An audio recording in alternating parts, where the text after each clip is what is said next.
আপনাদের সকলকে বাঙালিয়ানা 2.0-তে স্বাগতম।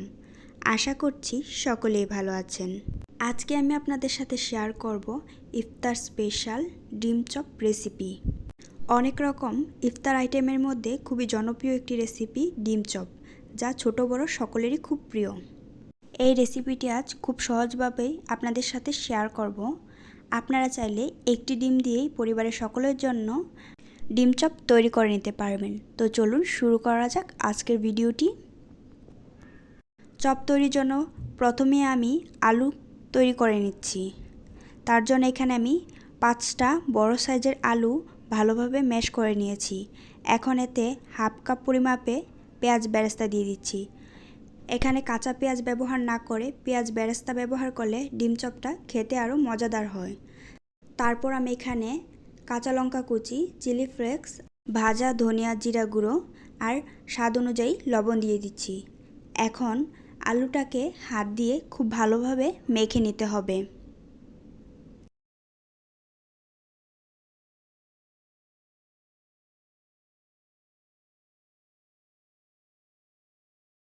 আলুটা তৈরি হয়ে গেছে। এখন আমি ডিমগুলোকে 4 ফালি করে কেটে নেব। আপনারা চাইলে ডিমগুলো 2 ফালি করে কেটে চপ তৈরি করতে পারেন।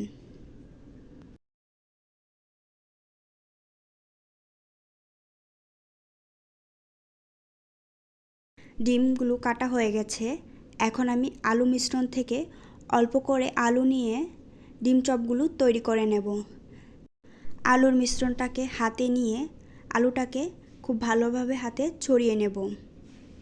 এখন আমি এক টুকরো ডিম নিয়ে আলুর মিশ্রণটার মাঝে দিয়ে ডিমটাকে আলু দিয়ে খুব ভালোভাবে ঢেকে নেব। চপগুলোকে আমি ছোট ছোট ডিমের আকৃতি করে তৈরি করে নেব। এতে ডিমগুলো দেখতে খুব সুন্দর হবে। তো দেখতেই পাচ্ছেন আমার ডিম চপ তৈরি হয়ে গেছে।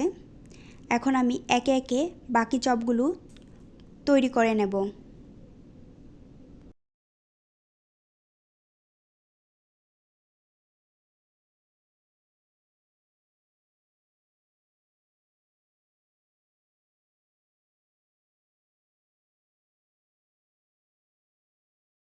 আমার সবগুলো ডিম চপ তৈরি করা হয়ে গেছে। আপনারা চাইলে এই ডিম চপগুলো গোল গোল করেও তৈরি করে নিতে পারেন। এখন আমি ডিম চপগুলো ভেজে নেওয়ার জন্য একটি ব্যাটার তৈরি করে নেব। তার জন্য এখানে আমি 1 কাপ পরিমাপে বেসন নিয়ে নিব, সাথে অল্প পরিমাপে লবণ, হলুদ আর লঙ্কা গুঁড়ো দিয়ে বেসনের সাথে খুব ভালোভাবে মিশিয়ে নেব। তারপর অল্প অল্প পানি দিয়ে ব্যাটারটা খুব ভালোভাবে তৈরি করে নেব।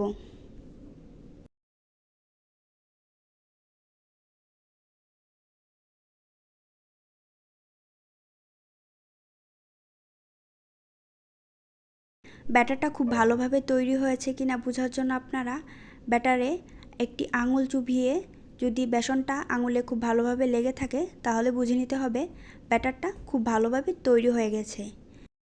এখন আমি তৈরি করে রাখা চপগুলো ব্যাটারে চুবিয়ে তেল গরম হয়ে আসলে চপগুলোকে লাল লাল করে খুব ভালোভাবে ভেজে নেব।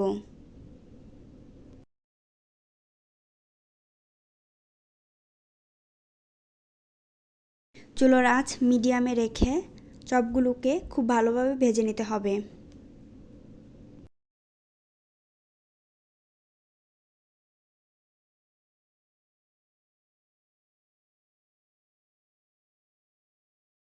তো দেখতেই পাচ্ছেন কতটা সহজেই তৈরি হয়ে গেছে আমার আজকের রেসিপি ডিম চপ। আপনারাও চাইলে ইফতারে খুব অল্প সময়েই এই রেসিপিটি বানিয়ে ফেলতে পারেন। আশা করছি সকলের কাছে আমার আজকের ভিডিওটি ভালো লেগেছে। যদি ভালো লেগে থাকে তাহলে অবশ্যই লাইক কমেন্ট করে পাশে থাকবেন। আর যদি আমার চ্যানেলে নতুন হয়ে থাকেন তাহলে সাবস্ক্রাইব করে পাশে থাকবেন। ধন্যবাদ।